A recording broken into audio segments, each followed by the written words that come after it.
It's not like live. Okay. Trim it. Hey everybody, Joe from CrossFit Aggregate over here. I'm joined by my wife Jessie and daughter Penelope. We just wanted to jump in and talk about Murph for a little bit. We've gotten lots of new members, so just kind of want to talk about that. So Murph is a tradition, probably one of the best traditions in CrossFit. It's a workout that we do to honor all veterans that lay down their lives in protection of us, but it's specifically named for Michael Murphy. You may know the events of that day from the movie Lone Survivor, as dramatized as they may be, but that's where that workout comes from. It was originally called Body Armor, and Michael Murphy just really loved this workout, so then they renamed it in honor of him. The workout is a 1 mile run, 100 pull-ups, 200 push-ups, 300 squats, followed by a mile run for time. Most will tell you that that needs to be in a vest of 30 pounds for men, 20 pounds for ladies. Looking for definitely sub 1 hour to get that workout done. Lower 40 minutes for some of your elite people. I'm a traditionalist. I believe the workout should be non-partitioned. What does that mean? That means you need to do the mile run. Before you move on, you do the 100 pull-ups. Before you move on, you do the 200 push-ups. Before you move on, you do the 300 squats. Before you move on, and then you finish with that mile run. A lot of gyms and a lot of people have made it more of a Cindy style workout where you do the mile run and then you do 20 rounds of 5, 10, 15 of those movements and then finish with a mile run. All those versions are fine. Like I said, I'm just telling you my kind of primary RX, non-broken up in a vest, is what I think counts as RX on this workout. There's lots of ways to scale this workout. Another important thing, I guess, detail that I probably should have led with, this is a Memorial Day tradition, okay? So like I said, we're honoring those veterans that lost their lives in defense of our country. And so on Monday, Memorial Day, I believe it's May 25th this year. Sound right? I don't know. That will come to the gym and I'll do this workout. So, what are some things I want to talk about here? Really just what should your approach be during the workout? So talk to my daughter and wife real quick and they'll kind of tell you about their experiences doing the workout, and then we'll try to bookend that on how this workout can maybe be more approachable for you.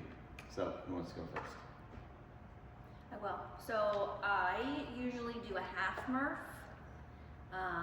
which would be the half mile and then all the reps in half. I do it partitioned, so it's just rounds, and then the run afterwards. And I also generally do the biker because my old knees don't allow for that running. And I feel okay about that because I'm still honoring the fallen soldiers. So that's how I do it. And I do jumping pull-ups, I do the air squats, and I do knee push-ups. So it's totally scalable. The point is, I think, to just be mindful, be intentional during the workout, and remember why you're doing it. It's a shared suffering that we're all, doing it together, and we're doing it for a purpose. That's important. Peppers. Correct me if I'm wrong, I think the first year I did it partitioned like her, right? Most people do it partition. Yeah. I think I usually do it partitioned as well, or just whatever one of them tells me to do. I'm obviously younger, so it's like more tiring and whatever. I don't know if that makes sense actually, but I don't know. Do you do pull-ups? I usually Push-ups, try squats? and do like split it in half. I do like half kipping pull-ups and half jumping. And then squats. Push-ups and then squats. I do knee push-ups, break it up again between knee push-ups and full push-ups, and then squats, just regular squats. I think this year I'll probably do it unpartitioned though. Just try it. So I've tried it lots of different ways. I mean, I've done this workout 10 plus times. For most people, I would tell you that before you put a vest on, try non-partition. But outside of that, start with a partition, start with a broken up. I mean, honestly, even if you need to split up the mile runs, so do an 800, do 5 rounds of that Cindy that I was talking about earlier, 800, 5 rounds Cindy, 800, 5 rounds Cindy, 800. And any real breakup on that, just so you can keep moving and not get bogged down. Again, CrossFit, we talk about it all the time, it's adjustable for any level. We've scaled this. I've seen it with some sit-ups because pull-ups don't happen, so you go to 100 push-ups, 200 sit-ups, 30 squats. Or ring rows. There's lots of different options there. Obviously, one of the main movements is the half Murph. That's just cutting everything in half. There's quarter Murph. We can go down from there. So what I'm trying to tell you with all this is that if you want to come and work out on Monday, come and work out on Monday. I'm sure you've heard or seen horror stories about Murph and how exhausted people are. Again, realize where they were at in their CrossFit journey and where you're at in your CrossFit journey. Also, you can take 10 athletes, put the same workout in front of them, and you may have 10 athletes feel different about that workout because their strengths and weaknesses and how hard they wanted to push that day, right? How they adjusted that workout. So CrossFit and this workout or anything is just a template, and then we adjust it to you to where you can feel comfortable coming in, challenging yourself, and honoring those veterans. The reality of it is I hate this workout. Now, it's not because I hate Michael Murphy, obviously. I'm very thankful to him. It's because people have lost track of what this workout is. It's not, I would love if I could just eliminate watches and clocks on Murph, because it's not about that. It's about remembrance. It's about honoring those that came before us, and it's about being part of the community, being present with the people that are doing the workout. Not just trying to beat them. This isn't a competition day, guys. This is a community day with a good sweat. So then that leads into the things that I really hate to see, and that is the push-ups and squats that we see on Murph, and they are, quite frankly, embarrassing. So if you're a competitive-driven person and you want a good time, what I would tell you is focus on really good quality movement and get your best time, and then whoever beats you, just say they cheated their reps. Because I can go ahead and tell you that you're 100% correct. I've yet to watch anybody do Murph and not have complete and total movement breakdown, intentionally or unintentionally, over the fatigue buildup. You've got to be very disciplined or extremely fit to move well through all those movements. Oddly, the 100 pull-ups are what you kind of see the best in the vest, but I'll see the people loosen the vest on the push-up so the plate hits the ground, but their arms maybe move 10 degrees, right? So these are just nitpicking things as a coach, but I think they come from a place where people are too caught up in what their time on this workout says about them, because every person that does CrossFit is going to tell you their time in that workout. And it's going to be a conversation, and people can't assess quality as easy, so it's easier to just focus on the quantity, aka the time, and just make it go by really quick. And if you're gonna come and do it, if you read this or you watch this video, I would just challenge you to slow down a little bit. Remember while you're doing it, be present. Maybe you find something else inside yourself while you're doing that, while you're going through this suffering. So that would be my request on that. Previously, we've done hero workout of your choice the Saturday before. We've tried a couple of different routines because of the reasons I said. I've done Murph a lot. I don't know that I really want to do it again. I'm probably not gonna.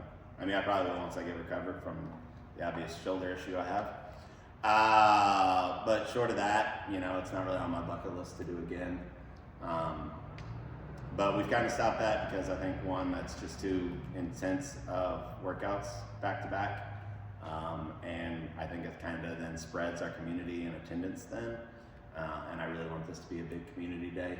As we get closer in May, maybe we have some people that want to bring out some barbecue grills. We'll just go ahead and throw out that. And we could stay after a Memorial Day and kind of barbecue. I'm sure you have family and stuff like that, but I would just say invite your family up here. We've got a lot of space, unless you have some super rigid plans. We'd even tried this on Saturdays because of stuff like that. But I think that'd be really cool. I'd love to see if we kind of had that interest and involvement.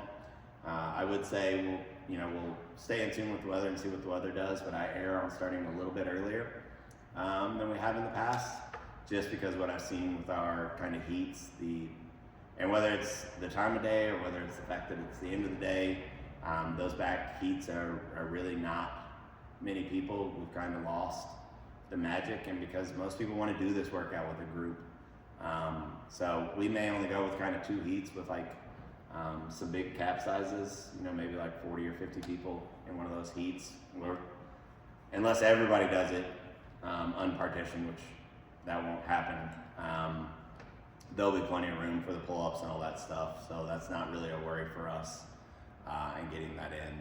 And again, the people that should do this non-partition, just even without a vest, is probably only like 20% of the gym, if even that high. And then you're talking of the total gym, maybe 5% of the people should have a vest on. What will we see? We'll see way more vests than that. I'd love if I could convince you not to put a vest on, but or at least only put the vest on for the run. But that's kind of what you'll see from this workout. Y'all have any thoughts? Yeah, back to what he was saying about like community and everything. If you've ever been to an FNL, Friday Night Lights, you know how like energetic and what's the word? Contagious it gets when people get excited and hype each other up. It is so much more than that when it's Murph and when everyone shows up. And even if you don't see yourself doing the workout or doing it unpartitioned, doing it in a vest, whatever, just come out, show up, see what the community's like, and then maybe you can just come to the gym the next day and do workout of the day. Because it is really a wonderful community, even if I am biased. Any other thoughts? Nope. So we really wanted to have somebody that hasn't done Murph on the show, so they could kind of ask us questions that aren't obvious to us. So if this is your first year doing Murph or doing CrossFit or doing Murph with us and you've got questions on kind of how it's going to run, hit us up in the comments. Let us know so we can make sure that we're answering your questions. I had made a post earlier this week. I deleted it on our social community about Murph prep. If you want some prep for Murph, go ahead. I don't believe people should prep for Murph. I just don't. I think the tenet of CrossFit is, constantly changed. Our general physical preparedness prepares us for everything. Yes, should you increase the volume of your pulls, pushes, and squats? Probably a little bit. I can tell you we're in a squat cycle, so volume isn't going to be an issue for you. And I've looked at the programming, and we've got a little bit more pulling and a little bit more pressing via push-ups to get you prepared for that. If you're a CrossFitter, a 2-mile run isn't something that should be kind of in your wheelhouse or of worries. I think for the most part, it's really that 100 pull-ups. Don't get me wrong, nothing about the mile run is going to be fun, but you've got the physical conditioning to do that. So then it's just kind of putting those together and then applying that intensity. And I think that's where it's the right choice to take off the vest, take off some of the pressure of yourself, be present, and then push that intensity more if you're able to, and moving good. So yeah, that's all that post was. Talked about the heats. We'll get more details out. We're still a month away, so plenty of times to get questions, feel more comfortable. We should be releasing this shirt for Murph if you're interested in purchasing that. And the last thing I'd say, friends, family, whatever, you can invite anybody to come up to the gym that day, as I was talking about with like if we do a barbecue or something like that. Absolutely more than fine. You've got friends from out of town that do CrossFit and they want to drop in, absolutely fine, no charge. Come in, just let them sign a waiver. If you have somebody that's wanting to try CrossFit for the first time, please don't. Murph's not the day, unless you never want to see him again in the gym. It's contagious. People hear about the lead up to it and they want to be a part of it. That's super cool.